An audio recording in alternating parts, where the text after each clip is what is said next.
Assalamualaikum. Waalaikumsalam. Ha, line internet saya yang tak kuat ke Tuan Amir? Tuan Amir Itulah. yang tak kuat ni. Kita baca umul kitab dulu nah. Bismillahirrahmanirrahim. Alhamdulillah. Okey. Bismillahirrahmanirrahim. Jadi selamat datang semua yang sama-sama kami untuk Capsule Kerana Syurga Itu Manis. Semoga lain malam ni okey insya-Allah. Jadi macam biasa lah untuk mukadimah. Alhamdulillah. Nak tahulah kenapa Ana masukkan bab sakit yang menghidupkan dalam buku Kerana Syurga Itu Manis, dan bab 4 ni tentang apa Ana? Bismillah. Okay, insyaAllah. Bismillahirrahmanirrahim. Assalamualaikum warahmatullahi wabarakatuh dan selamat malam diucapkan kepada Tuan Amir dan juga sahabat-sahabat yang sedang menonton ataupun yang akan menonton ulangan. Ni live kan, dan maknanya ada ulangan lah. Okay, insyaAllah. Jadi kita dah berada di bab keempat yang bertajuk sakit yang menghidupkan dalam buku Kerana Syurga Itu Manis. Kita bila bercakap tentang sakit, apa yang sinonim dengan, apa yang signifikan dengan sakit ni Tuan Amir? Kita mesti akan ingat, bila sakit, tak kira lah sakit tu dalam bentuk penyakit ke, yang jasad kita sakit ke, ataupun sakit dalaman mental kita ke, kan? Jadi dia sangat signifikan dengan kesedihan, kesengsaraan, penderitaan.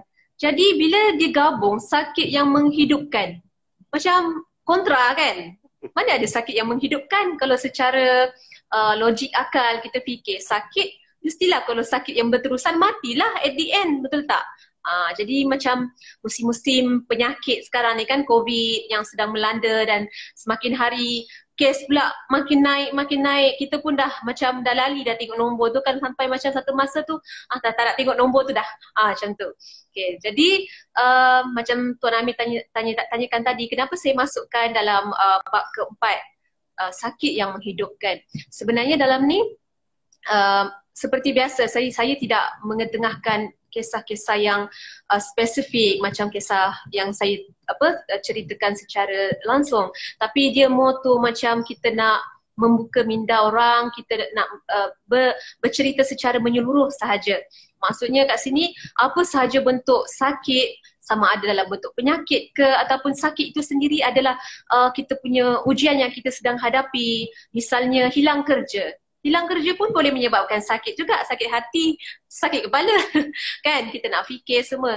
Jadi sakit itu sendiri sebenarnya yang saya nak cakap kat sini adalah ujian, ataupun lebih dekat dengan sesuatu yang berbentuk musibah lah, benda yang kita tak nak, yang kita tak suka, yang kita, kalau boleh siapa yang nak sakit, siapa yang nak ada peningkan kepala memikirkan sesuatu kan. Jadi kita tak suka sakit ni. Tapi apa dia sakit yang menghidupkan? Jadi itulah yang kalau nak tahu apa secara ni, kita bacalah buku ni. Cumanya saya nak cerita kat sini, sakit yang menghidupkan ni adalah apa jua ujian yang akhirnya kita nampak hikmah daripada ujian tersebut apa dia. Yang membuatkan kita hidup, yang membuatkan kita bebas daripada cengkaman penyakit ataupun ujian tersebut adalah setelah kita dapat dia punya solusi ataupun kita dah dapat buah dia. Kan, mula-mula kita nampak akar sahaja, akar yang berserabut, berselirat, kita tak nampak apa dia punya hujung. Rupa-rupanya hujungnya tu ada buah yang manis, macam tu. Okay, insyaAllah. Okey, itu mukadimah kita. Jadi Anas, orang cakap dalam Islam lah, kita diajar ingat 5 perkara sebelum 5 perkara. Muda sebelum tua, lapang sebelum sempit, sihat sebelum sakit, hidup sebelum mati. Dan untuk orang cakap, macam Ana cakap lah, bila sebut sakit ni kita fikir semua yang negatif lah, kena cakap macam sedih, apa semua, apa yang menghidupkan. Jadi untuk orang cakap tip sabar dan reda bila dapat sakit ni, bukan sekadar fizikal lah, sakit hati kan. Bila ditimpa dengan sakit macam ni, apa yang boleh dikongsikan untuk sabar, reda menerima sakit ni tadi? Okay, insyaAllah. Bismillahirrahmanirrahim. Bila Tuan Amir tanya pasal tips lah, saya rasa saya orang yang paling fail lah kalau nak bagi tips. Saya pun sekarang terfikir, ini tips ke? Kan kita rasa macam tak layak pun nak bagi tips ke orang. Tapi saya tak tahu orang lain, tapi cara saya adalah, saya percaya kita daripada kita lahir kan, kita lahir, mungkin lahir kita tak tahulah apa cabaran baby kan, masa bayi kan. Tapi mungkin ada orang fasa ujian yang terberat dalam hidup dia adalah ketika zaman kanak-kanak. Setiap orang bukan mempunyai zaman kanak-kanak yang indah. Jadi itu cabaran dia lah, kanak-kanak, zaman kanak-kanak dia. Dan ada juga orang mungkin zaman kanak-kanak dia okey, tapi dia pergi kepada zaman remaja. Zaman remaja itulah ujian. Ada orang zaman kanak-kanak okey, zaman remaja okey. Rupa-rupanya Allah nak bagi ujian yang sangat hebat pada zaman dewasa dia, bila dia digelar sebagai orang dewasa lah. Maknanya dia dah mungkin sudah bergelar suami ke, isteri ke, ataupun sudah mempunyai anak-anak. Itulah ujian terbesar pada ketika itu. Tetapi orang kata apa, kita daripada kita peralihan daripada satu zaman ataupun satu usia ke usia yang lain, sebenarnya ada ujian dia mengikut kadar kemampuan. Saya suka sangat apa tu dalam Quran kan, apa tu yang ayat yang sangat famous, saya tak ingat pula dia punya ayat surah mana, tapi yang mengatakan Allah itu tidak membebani hamba dia melampaui batas kemampuan. Jadi saya rasa bila Allah highlight letakkan ayat tu dalam Quran, maknanya itu satu, orang kata baik-baik kata yang sangat sakti, maknanya sangat memujuk hati kita. Bila kita rasa macam aku tak mampu nak dapat nak menahan ujian, nak bertahan, nak bersabar dapat ujian macam ni, tapi bila Allah pujuk kita, diyakinkan kita dengan aku tidak membebani hamba-hamba aku menjangkaui ataupun melampaui batas. Jadi kita rasa macam, betul ke aku mampu ni? Of course betul, sebab Allah dah bagi. Itu satu. Okay, jadi kita kena pujuk hati kita dengan kalamullah, dengan ayat-ayat Allah. Allah dah bagi kita semangat dah. Jadi kenapa kita tak ambil ayat yang sangat powerful tu untuk memberikan semangat kepada diri kita sendiri? Okay, itu ayat tu sangat biasa kita dengar kan. Selalu ustaz-ustaz pun ada sebut kan. Okay, itu satu. Yang kedua, saya percaya bila kita, macam saya cakap tadilah, dulu kita dah pernah ada ujian. Okay, mungkin Tuan Amir boleh imbas kembali. Dulu pernah ada ujian dan Alhamdulillah dah nampak dah hikmah dia. Jadi apa beza ujian dulu dengan ujian sekarang? Yang sekarang ni kita tak tahu apa yang Allah nak tunjuk lagi. Tapi kita ada satu, bila kita ada keyakinan, kita yakin yang apa Allah nak tunjuk. Kita kena ada rasa, oh ni ujian ni daripada Allah. Ujian ni sangat berat, ujian ni sangat menyakitkan aku. Sangat buatkan aku hilang sabar, sangat membuatkan aku sakit hati, sangat membuat aku macam dah emosional dan sebagainya. Tapi bila kita cuba muhasabah balik, dulu aku pun ada ujian juga, aku pernah serabut macam ni. Tapi at the end, aku nampak hikmah dia. Jadi, kenapa tidak sekarang ni aku cuba bersangka baik dengan Tuhan yang maha baik ini, yang insya-Allah ujian yang sekarang ini pun kita akan berjaya lepasi juga. Dengan bantuan Allah dan insya-Allah dengan doa kita, dengan ikhtiar kita, usaha kita, kita akan nampak juga orang kata cahaya di hujung terowong. Kita akan nampak benda tu.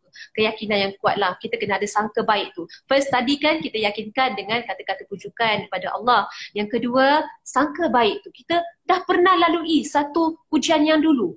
So of course yang sekarang ni pun tak mustahil untuk kita berjaya melaluinya. Okay, insya-Allah dengan bantuan Allah. La haula wala quwata illa billahil azim.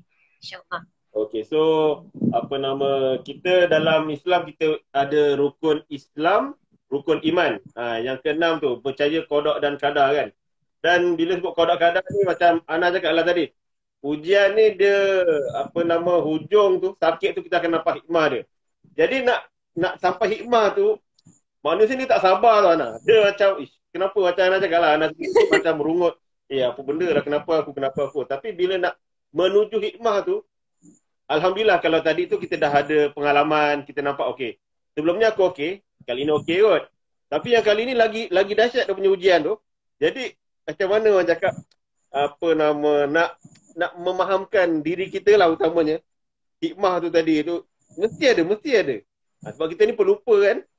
So untuk Ana sendiri yang Ana amalkan apa? Kalau boleh kongsikan. Okey, okey, insyaAllah. Bismillah. Okey, Tuan Amir kata, betul kita ni, saya macam ni je. Dalam dunia ni, kita tak hidup seorang-seorang tau. Okey, ada hikmah dia, kenapa kita tak hidup seorang-seorang. Antaranya lagi hikmah yang kita boleh nampak adalah ibrah, daripada kehidupan orang lain. Contoh sekarang ni, kita tak diuji. Mungkin ujian kita adalah bersenang-senang yang kita mungkin tak sedar kita sedang dalam ujian. Tapi pada ketika ini kita ada kawan yang diuji dengan penyakit COVID contoh kan. Lepas tu terpaksa macam saya punya baru-baru ni ada kawan yang diuji yang diuji dengan COVID-19, lepas tu terpaksa tinggalkan anak-anak kan. Dan ada juga yang dia rasa tak ada kontak pun dengan siapa-siapa, tiba-tiba ada COVID tu, and then dia dah rasa seorang ibu kan, tiba-tiba nak macam mana lah dengan anak aku ni, biarlah aku seorang yang sakit, anak aku macam ni. Jadi saya macam contohlah, saya ibaratkan diri saya tidak melalui orang kata tidak mengalami ujian-ujian tersebut. Tapi bila saya belajar daripada orang punya kesabaran, orang punya ketabahan, kenapa aku kena bersyukur ni. Contohlah kalau Allah nak uji kita satu masa nanti ada COVID-19, at least kita dah prepare. Dulu kawan saya ni satu family kena, berjaya pun lalui pasal diuji dengan COVID-19 ni. Aku seorang-seorang je kot, rasanya anak-anak pun tak ada lagi kan. Jadi kenapa kita tak boleh nak bersangka baik, kita tak boleh nak macam orang kata kita cuba manipulasi kita punya pemikiran tu supaya tidak terlalu sempit, ataupun kita tak nampak langsung jalan-jalan orang kata tak langsung tak nampak cahaya lah kat situ. Gelap je, sempit, gelap je kita punya pemikiran tu. Sebab tu antara tips lagi memang Tuan Amir kata tadi, kita ni nak menanti hikmah ni memang kena sabar banyak lah. Memanglah kita dah pernah lalui ujian dulu, tapi nak sabar tu sangat susah, sangat senang ke nak sabar kan. Jadi mengeluh kan, kita merintih, mengeluh kan, itu semua sifat seorang hamba kan. Kita hamba tapi kita kita salurkan kita punya sifat yang suka mengeluh tu dalam bentuk doa, merintih dekat Allah kan. Ya Allah, kenapa aku ya Allah Engkau uji macam ni kan. Aku bukan tak mampu, aku bukan tak redha, tapi aku rasa tak mampu, bagilah kekuatan. So benda tu jadi macam jadi kepada doa lah, banding kita ya salah aku yang kena kan. Betul, kita tak kaitkan dengan Allah kan, macam tu. Padahal yang memberikan ujian tu pun Allah Subhanahu Wa Taala. Saya selalu cakap macam ni lah, hikmah ni kan sering terkemudian. Dia selalu kat belakang-belakang, kita tak nampak. Dia macam buah yang ataupun pokok yang kita tunggu nak berbunga lah kan. Nak tunggu bunga, bila lah nak berbunga ni, ataupun bila lah nak berbuah ni kan. Dah baja, dah siram dah, tapi buah-buahnya tak nampak. Sampai bila nak kena sabar kan, nak siram, nak baja, bila nak nampak buah. Macam tu jugalah hikmah. Kita dah sabar dah, rasanya banyak dah berhabis-habisan doa dah ni, dah nangis-nangis dah ni, dah bangun tahajud, dah solat hajat dan sebagainya, tapi ujian tu macam makin bertambah-tambah pula. Jadi cuba combine balik dengan yang first tadi. Doa, kita yakin dengan Allah bagi kita ujian tu sebab kemampuan kita yang semakin besar, dan Allah sebenarnya nak bantu kita. Bila kita redha tu, Allah nak naikkan darjat kita kan, nak bagi pahala sabar lagi. Masya Allah, sebenarnya banyak sangat tawaran-tawaran daripada Allah untuk orang ataupun untuk kita bila kita redha dengan ujian yang diberikannya. InsyaAllah mudah-mudahan menjawab Tuan Amir punya soalan tadi kan. InsyaAllah. Tuan, sebagai penutup kesimpulan, kalau dapat bagi petikan daripada buku yang nak dikongsikan malam ni. Okey, insyaAllah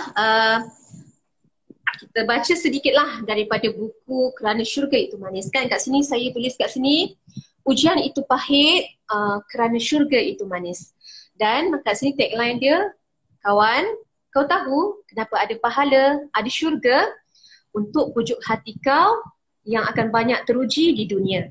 Ingat, ujian itu pahit kerana syurga itu manis. Dan dalam bab 4, saya ada tulis sedikit lah. Saya baca sedikit. Allah itu syarat dengan kasih sayang. Beruntunglah hamba yang sepanjang masanya dikurniakan pengertian dan faham.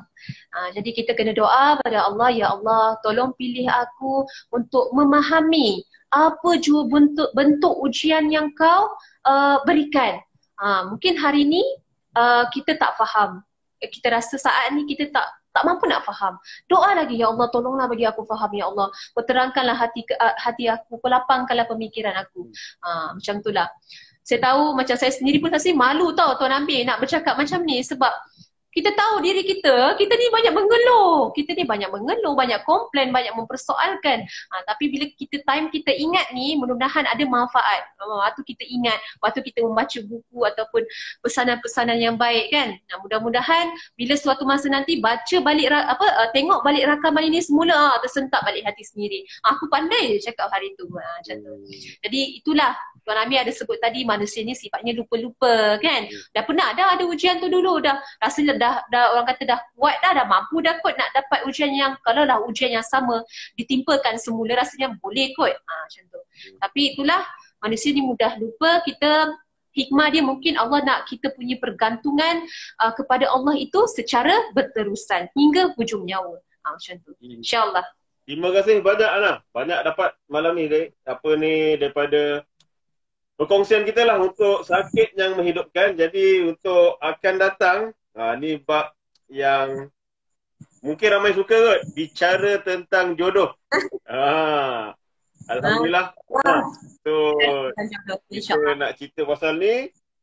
Siapa-siapa yang tak sabar boleh dapatkan buku lah. Siapa tak sabar beli buku. Direct sama ada dengan Ana boleh dapat sign atau beli dengan kami. DM saja Galeri Ilmu. Jadi kita jumpa lagi. Terima kasih semua. Siapa-siapa tak dapat tengok live ni, kita letak dekat IGTV.